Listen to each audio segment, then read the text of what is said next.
Outside a Korean rural town, married couple Jae-gu and Sun Young run a roadside garage, but unfortunately they don't have many clients. In fact, most drivers don't even notice their little shop. This means they're barely making enough to survive, and this makes Sun Young's relationship with her family tenser than it already was. They never approved of Jae-gu because of his low status and his sterile seed, and now that Sun Young has to help the household by making dolls just for a few cents only makes them hate him more. To make matters worse, an important construction company is working nearby, meaning they take over the roads with their trucks and block the garage from potential clients. One morning, a frustrated Jae-gu goes to the construction site to try to ask the manager and his wife Yi-ri for compensation, but after he accidentally bumps into their child, he's seen as a crazy person and taken away by security.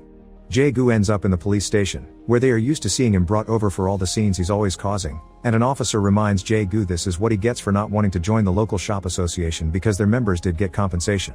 Another cop informs him of some rumors regarding his father-in-law. He's the owner of the shop Jae-gu's renting for his business, and the old man is thinking of selling. On his way home, Jae-gu sees a man with a broken truck and learns he's about to scrap it, so he points out that isn't necessary yet. Just by changing the valve it can run for a few more years. When Jae-gu arrives at his house, he asks Sun Young if the rumors are true, and she confesses her dad has been frustrated because they haven't been paying taxes. Jae-gu gets angry because she's been keeping this from him, and before the argument can escalate, he leaves the house to clear his head. The idea is to get some beer and cigarettes at the local grocery store, but he can't afford both, thus he ends up only buying cigarettes, having to change to the cheapest brand as well. However, the old lady in charge remembers Jae-gu from the time he took her granddaughter to school, and as thanks, she gives him a beer can anyway. While enjoying his beer and cigarettes outside the store, Jae-gu is approached by the head of the shop association Mr. Moon and his men, who beat Jae-gu up for the advice he had given to the man with the truck. It turns out Mr. Moon had almost put his hands on those scraps for cheap and Jae-gu got in the way of his business. Later, when Mr. Moon is telling his friends what happened over dinner, the group starts gossiping about Sun Young's horrible marriage choice, and Mr. Moon leaves in a huff because he still harbors feelings for her. A few days later, Sun Young goes to a family gathering alone and is immediately attacked by her relatives for her life choices. Jae-gu shows up as well, having borrowed some nice clothes and even saved some money for a cake to impress everyone. But when he arrives and overhears everyone insulting him, he decides to leave without even announcing himself. On his way home, he accidentally drops the cake, and he's so frustrated by the whole situation that he kicks it with anger instead of picking it up for dinner. At that moment, Jae-gu notices a car stopping in the middle of the road because of a flat tire, so of course he immediately offers his services to change it as he explains the construction trucks that pass by drop all kinds of scraps. Since it's late at night and they're in the middle of nowhere, Jae-gu takes the chance to charge extra for the job, knowing the client has no choice. Afterward, he goes back to the road to check on anything else that may have fallen from the trucks just in time to see Sun Young arrive in a relative's car. The driver doesn't even say hi to Jae-gu, and when he complains, it triggers an argument with Sun Young, who is tired of being caught between her family and her husband. To calm her down, Jae-gu shows her he made some money tonight. When they go to bed, Jae-gu can't sleep because he's still bothered by today's events, so he decides it's time to do something and returns to the road to scatter a bunch of scraps all over the place. The plan pays off and the next morning they have a new client with a flat tire, but this time Jae-gu charges a more reasonable price. Hours pass and Jae-gu worries because only one more client came by, so he goes to check on the scraps and finds them all gone. It turns out the construction trucks have been pushing the scraps away when they drive by, and because of the size and weight of their tires, they didn't get flat.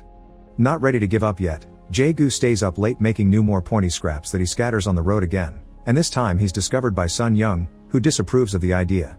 These scraps could cause an accident or get Jae-gu arrested, but he changes his mind when he points out all the people that drive through this road are rich tourists that are always getting out of trouble through bribes, meaning there's nothing wrong with scamming them.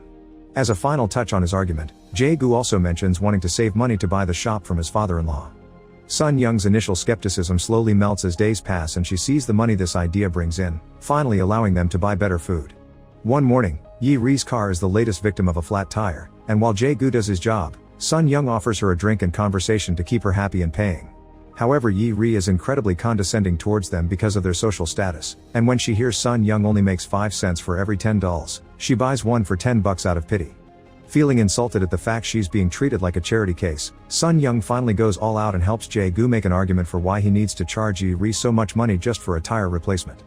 From then on, she's more supportive of her husband's plan, bringing him drinks while he makes scraps and even admitting she would love to have money to dress like Yi-ri. Late at night, Sun Young also begins going with Jae-gu to the road to hold the flashlight while he drops the scraps and offers some ideas to make the plan better, like sticking nails to the ground instead of having to come back every night to replace the scraps.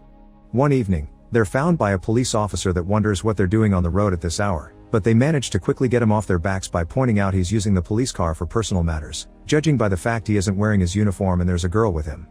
The next morning, the couple doesn't have any clients because they're laying low for a few days after their encounter with the police. But since Sun Young's received her payment for the dolls, they decide to treat themselves with it. Jae-gu goes to the grocery store for beer and to clear his debt, taking the chance to give the kid a ride on his scooter to celebrate, and Sun Young does her hair in the salon for the first time in years. The fact the couple is doing better financially now soon reaches Mr. Moon's ears, who begins getting suspicious.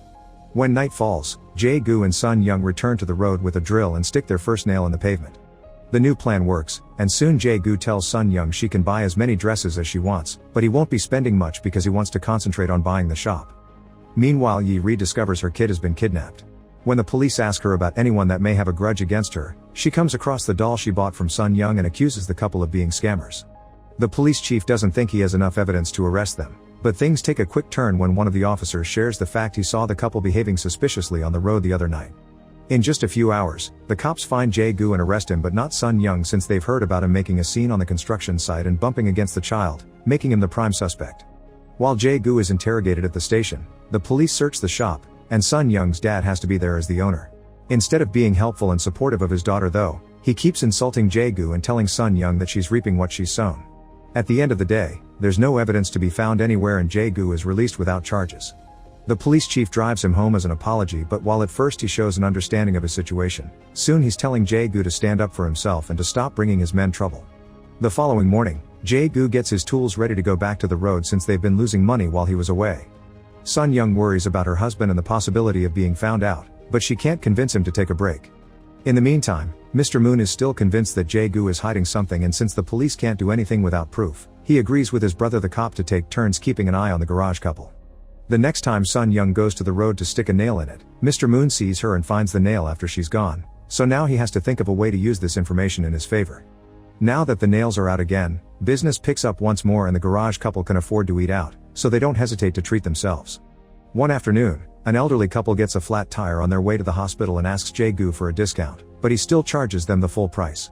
That same day, Sun Young goes to the grocery store and is approached by Mr. Moon, who confesses he knows about the nails and asks Sun Young to come to see him in private if she wants him to keep the secret. When night falls, neither of them can't sleep. Jae-gu feels guilty about overcharging the elderly couple because now he keeps thinking about his own dead parents, and Sun Young is worried about what Mr. Moon may do. Pretending to be asking a rhetorical question, Sun Young wonders what they should do if someone ever found out about their scam, and Jae-gu replies he would quit before that person went to the police. The following day, Sun Young thinks thoroughly about how much this plan has improved their lives and takes the hardest decision in her life. She goes to see Mr. Moon and accepts to get busy with him in the backseat of his car to buy his silence. Afterward, Mr. Moon tells his brother to drop the surveillance on the garage couple. Paying for Mr. Moon's blackmail leaves Sun Young feeling incredibly dirty, so when she comes across some old friends that invite her to come shopping with them, she accepts in order to take her mind off things. By the time she returns home, it's incredibly late, but she's looking like a whole new person with her new hairdo and dozens of cute dresses. Jae-gu complains about the lack of homemade dinner, but Sun Young ignores him and takes a shower using a dangerous solvent because there isn't enough money in the world to make her feel clean again. It isn't until Jae-gu goes to sleep that Sun Young allows herself to cry her heart out. A few days later, a car crashes in the rice paddy near the garage. Knowing the police will be there soon, Jae-gu rushes to the road to take out the nails and notices a man coming out of the car. As soon as this man sees he isn't alone, he runs away as if he was guilty of something, so Jae-gu checks the car and discovers the kidnapped child. In just a couple of hours, reporters rush to the shop to interview Jae-gu, who is seen as a hero now, and even the governor comes by to congratulate him. Sun Young's father shows up too, suddenly pretending to have always loved his son-in-law just to have a chance to befriend the governor. The rescue of the child earns Jae-gu a hefty cash reward that he uses to finally buy the shop, although Sun Young refuses at first because her dad is charging them extra on purpose. Jae-gu is aware of this and buys it anyway because he enjoys being passive-aggressive toward his father-in-law while they sign the papers, shaming him in front of the whole family for scamming his own daughter. The couple also buys a nice car, but their spending doesn't stop there. Now that the town sees them as trustworthy heroes, they put nails on the road again and the business continues to bloom. They get an electric sign for the shop, fancy clothes for both of them, and even visit expensive restaurants, where they discuss the possibility of one day moving to the big city. This also means Jae-gu is getting most of the car repair business and leaving Mr. Moon with fewer clients, which causes him to call Sun Young to do more blackmailing, but Sun Young ignores his calls. From then on, a mysterious car begins following Jae-gu again. One afternoon, Jae-gu is in town enjoying a beer at his usual spot when he suddenly hears some commotion and follows a cop to the hospital, where he learns his nails have caused an accident and now a driver is hurt.